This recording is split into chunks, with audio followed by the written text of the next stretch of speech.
ناظرین، وہی ہوا جس کا ڈر تھا۔ اسرائیلی مکاری، عیاری اور سازشیں کامیاب ہو گئیں۔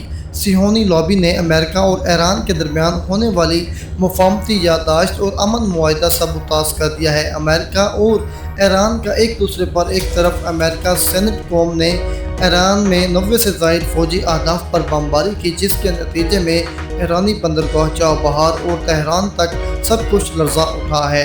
جواب میں ایران نے کویت اور بحرین میں قائم امریکی فوجی اڈوں کو میزائلوں اور ڈرون سے نشانہ بنایا ہے۔ اب اس سارے پڈے میں اسرائیل نے دوبارہ کودنے کا اعلان بھی کر دیا ہے۔ اسرائیل کا کہنا ہے کہ وہ امریکہ کا شانہ بشانہ یہ جنگ لڑے گا۔ صورتحال کس قدر تشویشناک ہے، اس کا اندازہ اس بات سے لگا سکتے ہیں کہ ایرانی سپریم لیڈر شہید آیت اللہ خامنائی کی تدفین تک کئی بار رکنی پڑی۔ شہید آیت اللہ خامنائی کے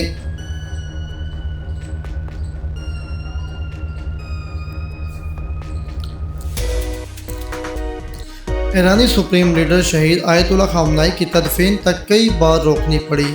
شہید خامنائی کو آج صدمے حق کے سپرد کر دیا جانا تھا، لیکن امریکی اور اسرائیلی حملے کے خدشے کے پیش نظر ان کی تدفین کا عمل روک دیا گیا، جس کے بعد اعلان ہوا کہ تھوڑی دیر میں تدفین ہوگی، پھر دوپہر کا اعلان کیا گیا۔ ناظرین، مشرق وسطیٰ میں اس وقت ایک ایسے آتش فشاں پر بیٹھا ہے جو کسی بھی وقت پوری دنیا کو اپنی لپیٹ میں لے سکتا ہے۔ وہ امن معاہدہ، وہ مفاہمتی یادداشت جس پر رواں سال 17 جون کو دستخط ہوئے تھے تاکہ 28 فروری سے جاری جنگ کا خاتمہ ہو سکے، اسے اسرائیل کی شاطرانہ چالوں اور ہٹ درمی سے مکمل طور پر سبوتاژ کر دیا گیا ہے۔ امن کے امید دم توڑ چکی ہے اور اب صرف بارود، میزائل اور دھماکوں کی گن گرج سنائی دے رہی ہے۔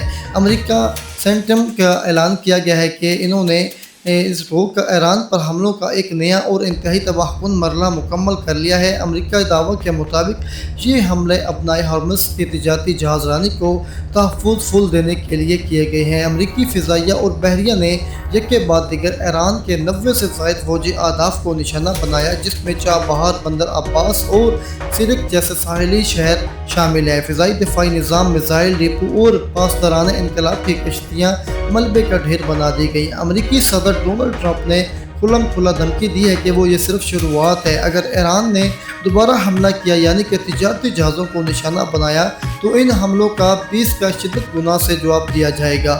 امریکی حملوں کا جواب میں ایران نے پہلے سے زیادہ شدت سے حملے کیے گئے۔ تہران نے ان حملوں کے جواب میں کویت اور بحرین میں موجود امریکی فوجی اڈوں پر میزائلوں اور ڈرونز کی بارش کر دی، جس کے بعد پورے خطے میں ہائی الرٹ جاری کر دیا گیا۔ اس پورے آگ کا بھڑکنا اصل کردار، یعنی کہ اسرائیل بھی اس کھلم کھلا سامنے آ چکا ہے۔ اسرائیلی فوج کے ترجمان نے باقاعدہ اعلان کر دیا ہے کہ ان کی فوج ہائی الرٹ پر ہے اور حکومت کا حکم ملتے ہی وہ امریکی فوج کے شانہ بشانہ اس جنگ میں کودنے کے لیے تیار ہے، یعنی بساط بچ چکی ہے اور اب یہ جنگ صرف دو ملکوں کی نہیں بلکہ ایک علاقائی جنگ کی شکل اختیار کر چکی ہے۔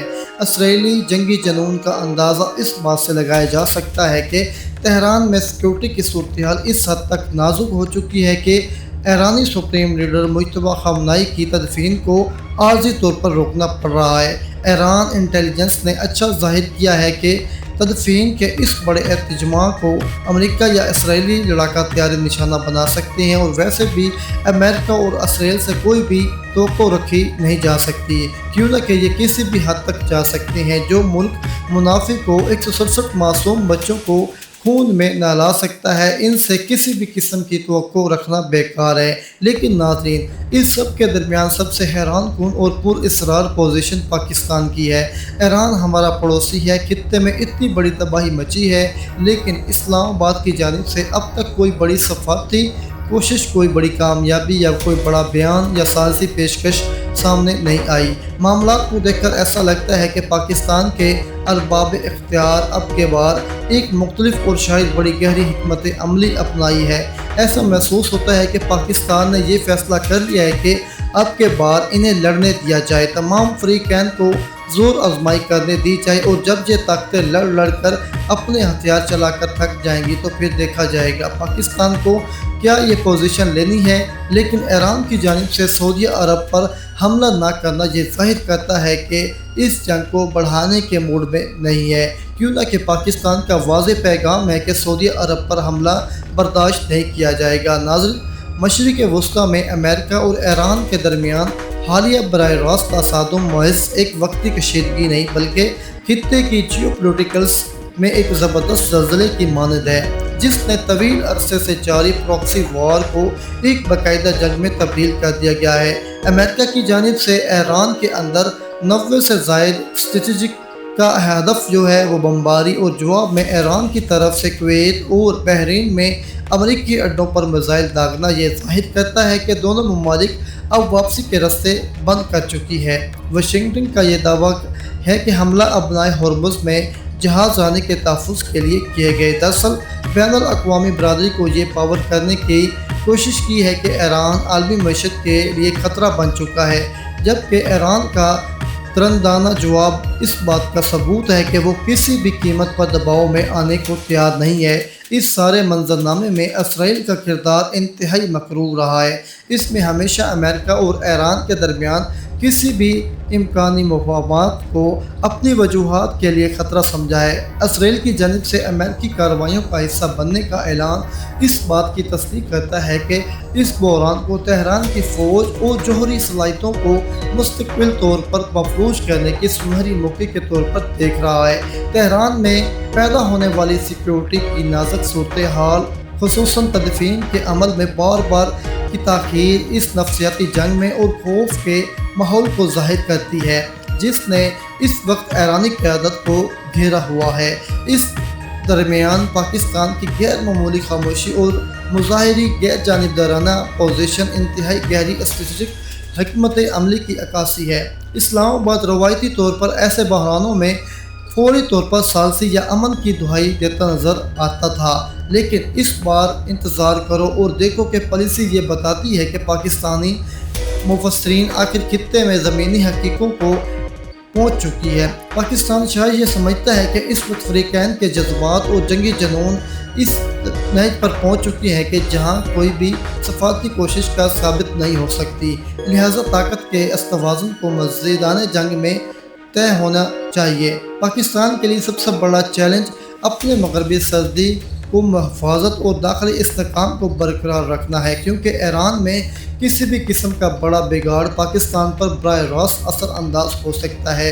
تاہم ایران کا سعودی عرب کو اس تنازع سے دور رکھنا اور ریاض پر حملہ نہ کرنا یہ ثابت کرتا ہے کہ 93 مسلم دنیا میں الگ تھلگ ہونے سے بچنا چاہتا ہے۔ اس سے بخوبی علم ہے کہ پاکستان کی ریڈ لائن کیا ہے۔ پاکستان نے واضح طور پر یہ بتا دیا ہے کہ خلیجی ممالک خصوصاً سعودی عرب کی سلامتی پر کوئی سمجھوتہ نہیں کیا جائے گا، جس نے ایران کو اپنے اہداف صرف امریکہ اور اسرائیل اور تنصیبات تک محدود رکھنے پر مجبور کیا ہے۔ آنے والے دنوں میں یہ طے کریں گے کہ طاقت کا یہ توازن کس کا پلڑا بھاری کرتا ہے، لیکن فی الحال پاکستان کی یہ خاموشی ایک سوچی سمجھی سفارتکاری جو اسے مستقبل میں ایک اہم کھلاڑی کے طور پر ابھار سکتی ہے۔